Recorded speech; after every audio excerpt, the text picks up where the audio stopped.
Okay, we're going to talk about sunscreens, and we'll start out first of all the chemical structure of estrogen, and then the joke is, do you want to know what turns a woman on? It's the phenol group in the estrogen molecule. So first of all, for chemical structure, we'll take a look at cholesterol. Here's cholesterol, and the name is helpful. Chole means bile, because bile contains bile salts made out of cholesterol. Ster is for steroid. All the steroid hormones are based on this cholesterol structure. All is Ol, which means like an alcohol group, and cholesterol has a single alcohol group in there, and those end in Ol, their name. So you can tell cholesterol. It's the bile steroid with an alcohol group on it. The alcohol group is polar because of the different electronegativity pull onto the oxygen. The oxygen really wants electrons, much more so than does the carbon right here. In this carbon skeleton structure, I don't have to put the carbons in because it's just understood that they're there. So anyways, that's polar. The hydroxyl group, also called an alcohol group. And then the remainder of the molecule is hydrophobic, so it is nonpolar. And nonpolar means it's not going to be soluble in aqueous solutions. Almost entirely the human body is an aqueous solution. So cholesterol can fit into plasma cell membranes because of the polar head group being like the phosphate polar aspect of a phospholipid. Okay, so a steroid hormone like estrogen, in particular estradiol, is the main estrogen in women of reproductive age, has a hydroxyl group in its corner and then a benzene ring right here. And so this combination of a benzene ring with a hydroxyl group is called a phenol group.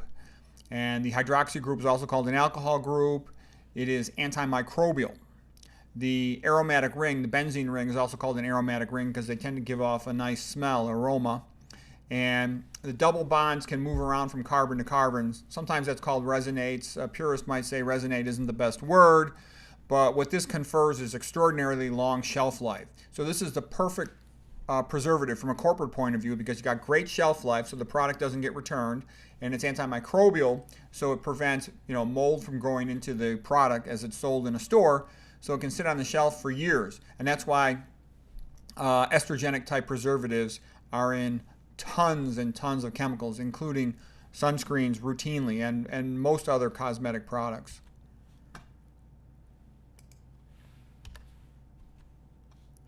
Okay, so we're talking about sunscreens, and there's two main types of sunscreen. So the first type is inorganic. Inorganic means without carbons. The inorganic sunscreens are also called physical because it implies a physical blocker of the sunlight. And they're also called mineral because they're made out of minerals, so to speak. And so these are sun blockers. And there's only two of them. There's zinc oxide and titanium dioxide.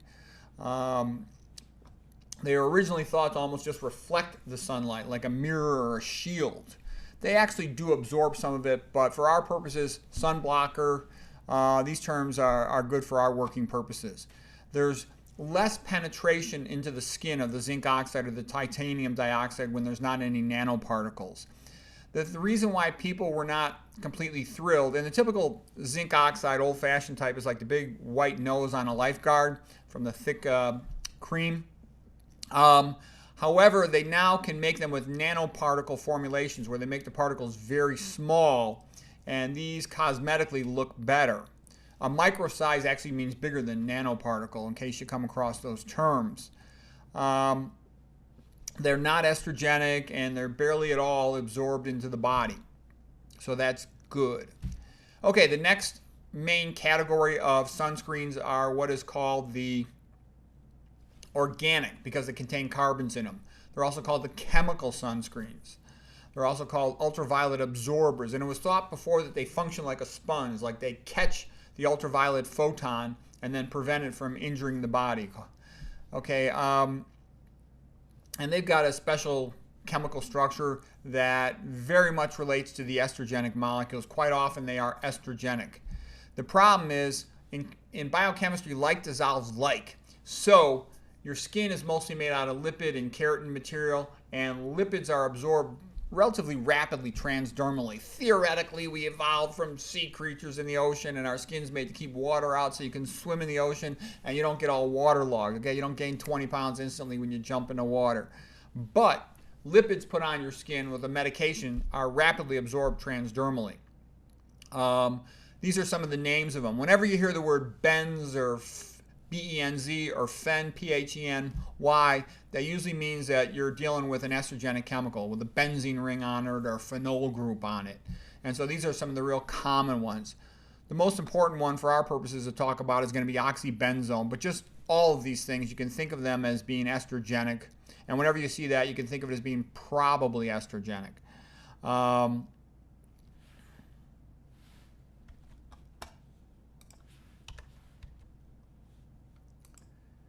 So 4-MBC and benzophenone are estrogenic in particular. They bind to the estrogen receptor. In ultraviolet light, according to the book Estrogen Generation by Anthony J. Anthony J is a really good PhD biochemist who wrote a great book on estrogen chemicals called Estrogen Generation. And he talked about the ultraviolet light can actually cause these sunscreen ultraviolet filters to bind more strongly to the estrogen receptor and cause a prolonged activation of it. This is a big deal because potentially this can imply a prolonged estrogenic effect in tissues. Estrogen in particular causes proliferation of the breast cells and also of the uterus cells, and in men of the prostate. The male prostate is very much like the female breast in terms of its hormone sensitivity to estrogen. And so there is a reference to that, a paper about that. Okay, the types of ultraviolet light, in a simplistic way, UVB, B for burns you, causes a sunburn. UVA for ages you, more skin penetration, more likely to promote wrinkles over time. Okay, oxybenzone is sort of like a prototype estrogenic sunscreen. And it's thought the mechanism of these chemical sunscreens is that they absorb a photon, and then an electron from the lowest occupied molecular orbital is then excited to the higher the highest occupied molecular orbital to the lowest unoccupied molecular orbital level, and then it's dissipated as heat. Now that's obviously oversimplistic, but it's good enough for our purposes. Oxybenzone's in tons of sunscreens. It's also called benzophenone 3. Those are synonyms. It's not well removed by wastewater treatment facilities such that it could be in someone's drinking water. It's transdermally absorbed, as we spoke about, as are most of these estrogens. And it's even absorbed. There was a JAMA paper, Journal of the American Medical Association, that not just oxybenzone, but several other sunscreen chemicals are absorbed in relatively surprisingly high amounts, especially oxybenzone. 97% of people in one study, they all tested positive for oxybenzone in their urine. It is estrogenic, and it has what is thought to be anti-androgenic effects. It's lipophilic like other estrogens, so that it can be absorbed transdermally, and it can accumulate in one's fat tissue. So the point being is, if somebody's repeatedly applying this or to their skin or in contact with this chemical, it can accumulate over time into higher amounts. It has been found in human breast milk. It obviously is found in human urine. And it's been shown to reduce the activity of the calcium ATPase enzyme. We'll talk more about all that in just a moment. There's some references here below. Okay, now we'll talk a little bit about the sun blocker, titanium dioxide nanoparticles. Now, I recommend don't ever put nanoparticles on yourself. They're not well enough understood yet to know whether or not they're safe. Nanoparticle means super small, like 10 to the 9th, 10 to the negative 9th meters, all right? And that can be transdermally absorbed. And the fear is, well, if it can cross your skin barrier, is it potentially going to cross other barriers in your body, potentially going to cross your blood-brain barrier, your blood-testicle barrier? The capillary endothelial cells are connected tightly to each other in the brain. They're called tight junctions. And that's to prevent things that don't belong from getting into the brain tissue. And so the fear is that nanoparticles, some of them might be able to enter the brain and have a toxic effect.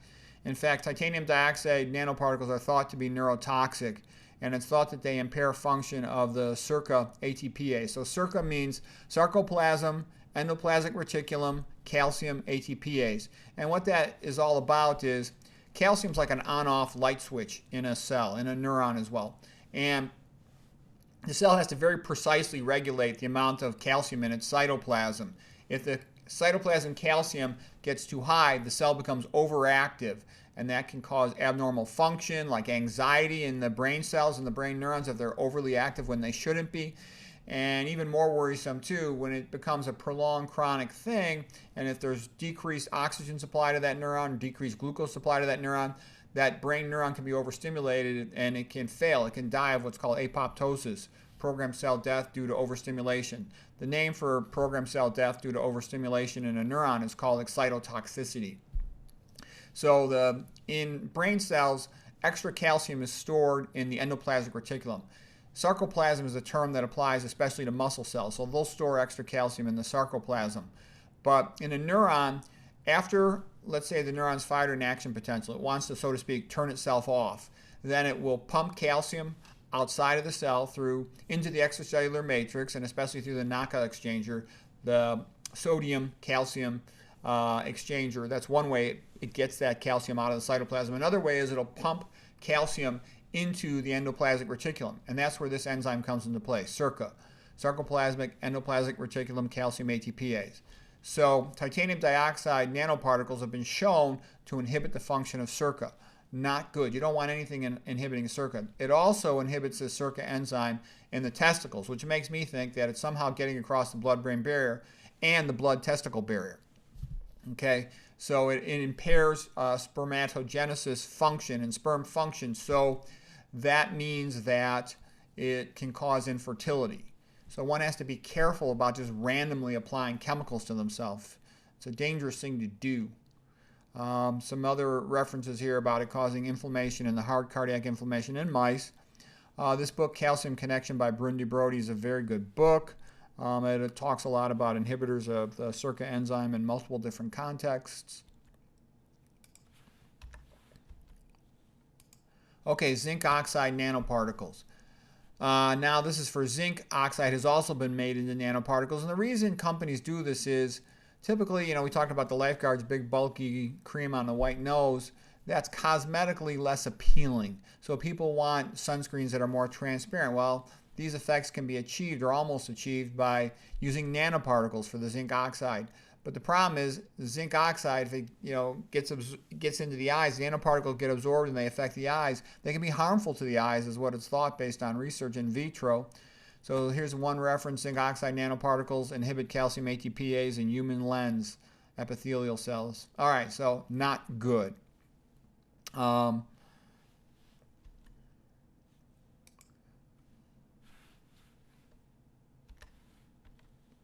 And the relevance of all this information is it's going to help you be able to intelligently choose what sunscreen to use for yourself or for your kids. Okay, so there was a big article in the Journal of the American Medical Association on sunscreens. So here it is. The title of the article: Maximal Use Conditions on Plasma Concentrations of Sunscreen Active Ingredients. Okay, that's from JAMA, Journal of the American Medical Association, 2019. So the point of this was surprisingly large amounts of these estrogenic chemicals were absorbed transdermally after a single application of sunscreen. And these four chemicals in particular, avobenzone with the benz in there, oxybenzone, octocrylene, and ecamsul, were all absorbed in amounts greater than 5 nanograms per milliliter on the first day when they measured it post-application. And oxybenzone in particular had very high levels of transdermal absorption. So the question then becomes, well, is this safe? And it's not exactly known what effect it's going to have. Oxybenzone is known to be estrogenic and have some estrogenic effects. And these estrogens, they can get into the breast milk. If a woman is nursing, I would strongly recommend she doesn't, put this on her skin. That would be my thoughts. Can I prove that it's a bad idea? No, but I can certainly say common sense would suggest it's not a good idea to have exogenous estrogens going into one's breast milk, and the baby might cause premature pubertal features, not good for the baby.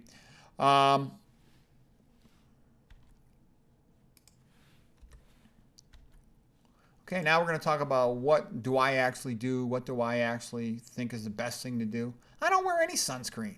You know, I don't need to go to the beach and rub stuff on myself and sit around all day. All right, I know a lot of people like doing that. And I know people sometimes go on vacation to a sunny place. So me personally, to get my vitamin D, I'll go out in the sun, read a book for about an hour, you know, put my front to the sun, my back to the sun. I'm fine. You know, my wife yells at me if I'm in front of the house, you're lowering the property value. You know, that's all I need to do. My vitamin D is always good. I feel good. So that's all that's necessary. But I realize some people really want to go out in the sun and spend a lot of time out there. Maybe they have to for their job or for a social reason. So what should you do if you have to be out in the sun for prolonged amounts of time? I would recommend getting a mineral sunscreen with inorganic zinc oxide and with no nanoparticles. So I would use the thick, you know, creamy, messy one. And definitely make sure there's no nanoparticles, because I think, you know, there could be potentially significant toxicity if there is nanoparticles. So put effort into confirming that. And I think that would be safest for kids based on my reading on the subject. I would definitely not get any type of chemical sunscreen with all these estrogenic chemicals. I think they're under-recognized. You know, people run around with a pink ribbon, oh, we're raising money for breast cancer. Well, you know what? They should raise education about estrogenic chemicals that cause breast cancer. And one of the things it comes down to is not rubbing chemicals on yourself. To me, it's obvious. I don't want any chemicals on myself. I don't like putting stuff on myself. Nothing. Versus, I know women, like for example, my wife got a separate bathroom. She has 55 cosmetic products. I have 0 in my bathroom. None. So again, the rule of thumb for being healthy, I think it's live like Adam and Eve, but the benefit of modern indoor heating and plumbing. Because you're going to find in almost anything you could rub on yourself, there's going to be estrogenic preservatives in it. And this includes deodorants, moisturizers, perfumes, colognes, shampoos, soaps, laundry detergents, clothing softeners. It goes on and on. Things that prevent sun damage. They're almost always have these estrogenic chemicals in them. I would avoid the sprays too. You can potentially inhale stuff and then it can get through your cranial nerve into your brain. You don't want that. I would avoid anything with paraben preservatives because they tend to be estrogenic. And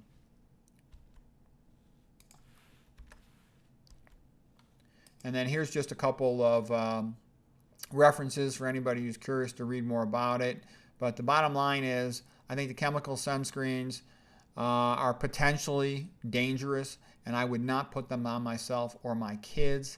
If you just have to do it for, you know, 2 days or something when you're on a vacation, it's probably no big deal. But if you're putting it on oneself on a frequent basis, it's potentially causing an accumulation progressively of estrogenic chemicals in your body, plus who knows what other chemicals they put into them.